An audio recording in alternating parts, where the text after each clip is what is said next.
Bonjour à tous. Frédéric Guibert, directeur de la création et de l'entrepreneuriat pour BPI France. Bienvenue à ce Vivatech digital et présentiel. Je vais vous parler des dispositifs de financement dont vous pouvez bénéficier dans le cadre de la création de votre entreprise innovante. Alors déjà, effectivement, une entreprise innovante forcément va demander potentiellement un peu plus de besoins de financement, des besoins itératifs de financement, et il est important de pouvoir les quantifier. Pour cela, il y a un élément qui est important et qui est vraiment préalable, c'est de pouvoir déjà commencer à travailler sur son business plan, son business model bien entendu, sur l'offre de valeur, la valeur ajoutée liée à l'innovation qu'on veut porter, de manière à être en capacité d'évaluer ses besoins. C'est important parce qu'on va voir ensemble qu'il y a des besoins qui vont être itératifs, qui vont être lancés au fur et à mesure en fait, des différentes phases que peut rencontrer un projet d'innovation. Et pour cela, il faut vraiment être en capacité d'anticiper les choses. Donc l'autre conseil que je peux vous donner dès maintenant, c'est vraiment d'être dans une logique d'accompagnement. Il faut vous faire accompagner, être entouré de personnes en capacité de challenger votre projet et aussi vous donner des conseils sur justement le phasage qui peut en être opéré. Une fois qu'on a dit ça, il y a un autre élément aussi qu'il faut valider assez rapidement, c'est si votre projet est innovant. C'est bête à dire, mais ce que vous pouvez percevoir comme étant une innovation doit être validé par les uns et les autres, et notamment, non pas parce qu'on veut absolument être en capacité de dire ce qui est innovant ou pas, mais parce que ce qui va motiver les interventions, un certain nombre d'interventions sous forme d'aide à l'innovation, c'est cette capacité à valider le fait que vous êtes dans ce qu'on peut entendre dans la définition d'une innovation, pour qu'on puisse être conforme à la réglementation européenne. Par quoi commencer ? Généralement, quand vous allez être en mesure de porter un projet innovant, vous allez avoir des premières phases nécessaires pour essayer de valider la faisabilité, les premiers éléments permettant de valider finalement l'offre innovante que vous voulez porter. C'est important parce que ce sont des éléments qui vont vous permettre d'étayer un certain nombre de choses et pouvoir finalement construire votre argumentaire et les argumentaires à présenter aux financeurs. Vous allez voir aussi que finalement, on va avoir des interventions différentes suivant la phase de risque liée à la création, et ça c'est inhérent, le risque est inhérent à la création d'entreprise, mais le risque aussi lié finalement à votre projet d'innovation. Donc l'idée c'est de pouvoir finalement dans les premières phases être en capacité de lever ces premières questions, notamment sous forme d'aide à la faisabilité, de capacité finalement à obtenir une subvention, que BPI France est en capacité, avec ses partenaires régionaux, suivant les régions dans lesquelles vous êtes, de vous accompagner. Et dès cet instant, il y a un autre élément qui est important, c'est qu'il faut être en capacité, alors déjà d'être potentiellement créé, mais aussi de pouvoir savoir mobiliser un niveau de fonds propres suffisant, fonds propres et quasi-fonds propres suffisant, pour qu'on puisse intervenir à vos côtés. Donc on revient vraiment à cette question de l'estimation du besoin initial, et j'allais dire des besoins itératifs qui vont arriver assez rapidement après pour pouvoir construire vraiment ce plan de financement, ces besoins de financement qui vont arriver. Donc il y a effectivement un premier élément qui va être important à côté de ces subventions, c'est la capacité finalement à mobiliser vos apports personnels, potentiellement du love money, donc la capacité à aller chercher auprès de vos proches des besoins complémentaires. Potentiellement aussi, dès cet instant, des besoins qui peuvent être couverts par les prêts d'honneur. Ce sont des prêts à la personne physique qui sont octroyés par un certain nombre de réseaux. Réseau Entreprendre, Initiative France font partie de ceux que vous pouvez classiquement mobiliser dans le cadre d'un projet d'innovation. Il y en a d'autres, ou sur d'autres terminologies suivant les régions dans lesquelles vous êtes, et qui vous permet, avec un prêt qui vous est octroyé à vous, de compléter en fait votre capacité d'apport sous forme de quasi-fonds propres, et donc de venir compléter ce besoin initial. Deux intérêts par rapport à ça, c'est que finalement, ça va vous permettre d'une part de pouvoir mobiliser pleinement une première subvention potentiellement chez nous ou chez d'autres partenaires pour pouvoir justement avancer sur cette phase de faisabilité, mais aussi potentiellement d'aller chercher dès ces instants-là, si vous êtes sur des projets d'innovation permettant d'avoir une première activité, un premier chiffre d'affaires rapidement auprès des partenaires bancaires. Cette première phase, si elle se déroule bien, elle va assez rapidement vous amener à être dans une logique de développement, c'est-à-dire de savoir finalement comment vous pouvez mener par la suite votre projet, de développer l'offre que vous proposez de manière à être en capacité de la commercialiser. Pour cela aussi, on a un certain nombre de dispositifs qui existent et qui vont permettre en fait de mobiliser autour d'un projet identifié, d'actions identifiées, ce qu'on appelle une assiette éligible de dépenses. Vous verrez, c'est des éléments très passionnants qui vont vous permettre finalement d'être en capacité d'identifier un volume de dépenses que vous pouvez identifier comme étant lié à une innovation et sur lequel on va être en capacité d'intervenir. Ce sont généralement des aides qu'on fait sous forme d'avance récupérable à ce stade-là, et ce sont donc des dépenses, une aide qu'il faut être en mesure de rembourser en cas de succès. C'est-à-dire que si vous êtes dans la mesure de pouvoir être en commercialisation, c'est une aide qu'il va falloir rembourser. C'est un élément qui est important aussi à rentrer en ligne de compte. L'autre élément qui est important, c'est que dès ces instants-là, vous avez généralement des besoins aussi à consolider, potentiellement sur des premiers besoins d'appel en fonds propres, donc avec des business angels ou des intervenants qui vont pouvoir intervenir en fonds propres au niveau de ce qu'on appelle l'amorçage et qui vont vous permettre de venir consolider vos propres moyens de financement dans cette phase-là. Il est important de commencer et d'anticiper assez tôt en fait, cette intervention de manière à être en mesure finalement là aussi de les mobiliser. Et de la même manière, ces interventions vont venir nous permettre, nous, d'intervenir en aide, mais aussi potentiellement là aussi de venir chercher encore une fois des besoins, des moyens auprès des partenaires bancaires classiques afin de pouvoir commencer une commercialisation. L'ensemble de ces éléments-là doit vous permettre de boucler un plan de financement. Donc vous comprenez bien les éléments itératifs qui sont liés finalement au lancement, au développement de votre projet d'innovation d'une part, et au lancement commercial de ce projet d'autre part. On a d'ailleurs dans cette logique de pré-lancement commercial en fait toute une gamme aussi de prêts qu'on appelle des prêts d'amorçage qui sont là pour venir vous aider à compléter votre besoin de financement, votre besoin de trésorerie dans le cadre de lancement de votre projet d'innovation, projet de commercialisation de votre innovation.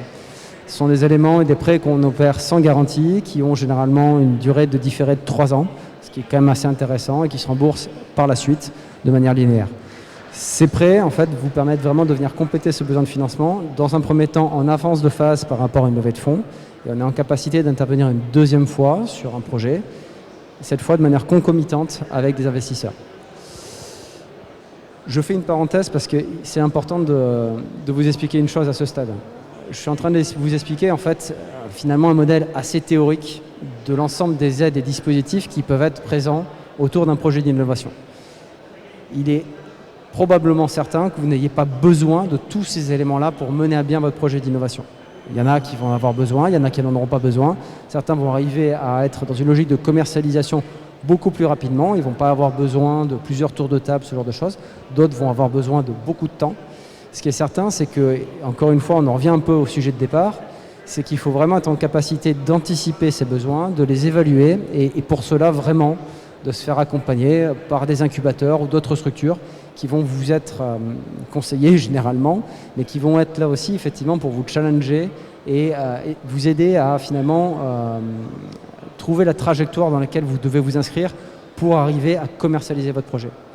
Ces éléments, ils sont très important, et j'insiste encore une fois sur l'anticipation, parce qu'en fait, il faut vraiment être en capacité de mesurer le besoin dont vous allez avoir pour réussir à passer une phase et bien l'évaluer. Parce qu'en fait, le pire scénario que vous pourriez rencontrer, c'est de vous retrouver finalement dans la situation d'avoir consommé finalement le cash que vous avez réussi à lever pour la phase dans laquelle vous étiez et de ne pas arriver à la fin de cette phase. Le problème que vous allez avoir et qu'il faut absolument anticiper, c'est cette capacité réelle à pouvoir finalement boucler le besoin de financement nécessaire pour réussir à faire la démonstration de ce que vous attendez à une phase. Faisabilité, montrer que votre projet est faisable, est réellement en capacité de pouvoir s'exécuter. Sur la partie développement, réussir à prouver finalement que, au-delà de la faisabilité, vous êtes en capacité de délivrer quelque chose qui pourrait être commercialisable. Commercialisation, réussir à montrer que vous êtes en capacité de vendre votre produit, votre service, et que ce dernier vous permet d'obtenir pas forcément une rentabilité avec un résultat positif en bas de bilan directement, mais au moins un minimum une capacité à montrer que vous pouvez l'atteindre dans le temps, élément qui sera nécessaire. Et vous comprenez bien que finalement, les dispositifs qui vont être à votre disposition vont être sur les phases les plus risquées sous forme de subvention, en capacité finalement de faire un appel sur les besoins de financement que vous pouvez avoir à côté, mais vraiment avec une incitation forte et un non-remboursement sur une subvention, c'est assez logique, jusqu'à finalement une intervention sous forme de prêt sur les phases qui sont proches ou dans le cadre de la commercialisation, de manière finalement à pouvoir vous accompagner de manière progressive dans la réduction du risque qui est lié à votre innovation. C'est fondamental, c'est vraiment l'élément qu'il faut que vous gardiez en tête. Et encore une fois, réussir à savoir quels sont les dispositifs que vous pouvez activer et à quel moment. Donc vraiment, subvention sur les premières phases, faisabilité, aide plutôt sous phase de remboursement, enfin remboursable sur les phases de développement de cette aide à l'innovation, sur le développement de votre projet d'innovation, et finalement logique de prêt sur la logique de développement et de commercialisation. Encore une fois, ça reste, ce que je vous dis là, n'étant pas basé sur un cas concret, reste théorique. Vous verrez qu'il est tout à fait possible aussi, suivant la nature du projet, de continuer le développement d'une innovation et d'entamer une première phase de commercialisation en parallèle. C'est des choses qui sont tout à fait faisables sur des projets de type numérique, par exemple. Là aussi, en fait, il faut vraiment que vous ayez une vision claire de ce qui va être possible de valoriser, de commencer à commercialiser, ce qui est très intéressant aussi. Sur des projets où vous avez finalement une ambition qui peut être beaucoup plus lointaine en termes de développement, d'être en capacité de réussir à vendre de manière itérative assez rapidement, d'avoir des premiers clients, un premier retour client sur l'offre, sur le retour de ces clients est fondamental pour pouvoir justement finalement conforter aussi toutes les interventions que vous pouvez avoir. Ce sont des éléments qui sont fondamentaux. Alors je suis désolé du côté un peu théorique et peut-être frustrant. Ce que je peux vous proposer, c'est effectivement assez rapidement soit de rentrer en contact directement avec des incubateurs près de chez vous, soit avec les équipes BPI France qui peuvent être là aussi à côté de votre domicile ou du futur lieu de création de votre entreprise. Aussi de vous appuyer sur une ressource documentaire intéressante et importante qui est bpifrance-création.fr, un site qu'on a produit sur lequel vous allez retrouver un corpus d'éléments sur justement comment créer mon entreprise, quels sont les statuts juridiques, quels sont les éléments. Vous allez retrouver aussi la capacité à avoir un outil permettant de développer un premier business plan justement pour étayer un peu vos hypothèses, etc. Donc n'hésitez pas à vous documenter, à à tester, à éprouver vos différentes hypothèses et encore une fois, je ne le rappellerai jamais assez, à vous entourer d'une part et à vous faire accompagner si c'est possible d'autre part pour pouvoir mener à bien votre projet d'innovation. Alors j'ai pas du tout de timer, si j'ai encore le temps. Je ne sais plus s'il y avait des questions ou pas. Pas de questions? Excusez-moi pour cette interruption. Donc voilà, donc fondamentalement ce sont les éléments importants. Tout ça peut vous amener aussi à la sacro-sainte levée de fonds. Là aussi, si j'ai un conseil à vous donner, c'est de la phaser et de voir un moment quels sont les bons investisseurs, à quel moment les intervenir. Il faut de toute manière que vous ayez des éléments tangibles sur ce que vous allez vendre, quelle est la valeur ajoutée que vous avez par rapport à votre projet, mais également aussi avoir une vision sur qu'est-ce que je vais pouvoir faire et comment je vais développer mon offre. Quels sont finalement les KPI, les éléments importants en termes d'indicateurs permettant finalement d'expliquer pourquoi investir, pourquoi partir dans l'aventure avec le créateur en question. Donc vraiment, ce sont des éléments qui sont fondamentaux et importants, qu'il ne faut pas négliger. Voilà. Je pense que je suis allé un peu trop vite. Je suis encore 5 minutes.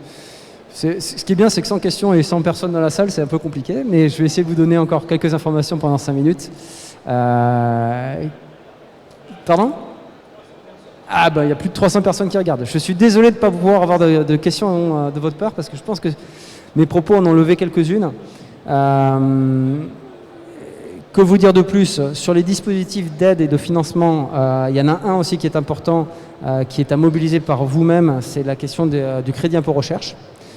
La possibilité finalement d'avoir sous forme de crédit impôt la capacité à mobiliser un certain nombre de ressources que vous allez pouvoir durablement identifier comme étant liées à l'innovation. Là aussi, je vous conseille vivement de vous faire accompagner pour être en capacité de bien identifier le corpus de dépenses qui sont réellement éligibles là-dessus. C'est un dispositif qui est ultra incitatif, qui permet effectivement de simplifier beaucoup la vie d'une entreprise innovante. Il faut le faire avec une rigueur qui est là aussi importante, de manière à ne pas avoir de mauvaises surprises par la suite. Autre élément qui est important, le statut jeune entreprise innovante. Statut que vous pouvez revendiquer. Je vous invite aussi à regarder sur Internet les critères de sélection. Ce qui est fondamental, c'est que ça vous permet d'être si vous avez la chance, entre guillemets, d'avoir un résultat dès la première année, de ne pas être imposé sur ce premier exercice, d'être moins imposé sur les exercices suivants. Et aussi, et ça c'est fondamentalement le plus important finalement, généralement il n'y a pas de problème de résultat positif la première année sur pas mal d'entreprises innovantes, vous avez la possibilité d'avoir des exonérations de charges sur un certain nombre de personnes au sein de votre structure. Et ça, c'est un élément qui est fondamental parce que ça vous permet effectivement de pondérer de manière assez importante les charges liées à votre activité, au développement de votre activité, à un moment où vous n'avez pas forcément en face beaucoup de chiffre d'affaires, voire pas de chiffre d'affaires à ce stade-là. Donc ce sont des éléments qui sont importants. L'autre élément que je peux vous donner comme conseil en lien avec votre développement, c'est celui de la production immobilisée. N'hésitez pas à immobiliser vos travaux de R&D réalisés. Ça viendra pondérer potentiellement les pertes que vous allez engranger au niveau de la structure. C'est un produit complètement fictif, donc attention, ne le prenez pas pour quelque chose qui vous permet d'avoir une rentabilité, c'est faux. Et par contre, ça viendra pondérer d'une part vos pertes et du coup aussi pondérer un autre élément qui est important et fondamental, c'est celui de la perte en capital. Perte en capital qui n'est pas importante sur les 3 premières années, et qui va avoir une incidence complètement différente si vous passez à ce stade des 3 ans. Parce qu'au bout de 3 ans, vous avez une réglementation qui s'appelle l'entreprise en difficulté au sens européen et qui explique qu'une entreprise est identifiée comme étant en difficulté à partir du moment où elle a consommé la moitié de son capital. Je ne vous fais pas un dessin, mais sur pas mal d'entreprises innovantes, ça peut être assez vite le cas. Vous n'êtes pas forcément en cessation de paiement pour autant, mais en difficulté. Et cette définition interdit un certain nombre d'interventions qu'on peut opérer auprès de vous. Donc là aussi, je vous enjoins à intégrer ça dans votre prévisionnel, dans les éléments aussi, pour essayer d'anticiper au mieux cette situation-là. Voilà. Et a priori, c'est fini. Donc je vous souhaite un bon salon. Merci encore et à très bientôt.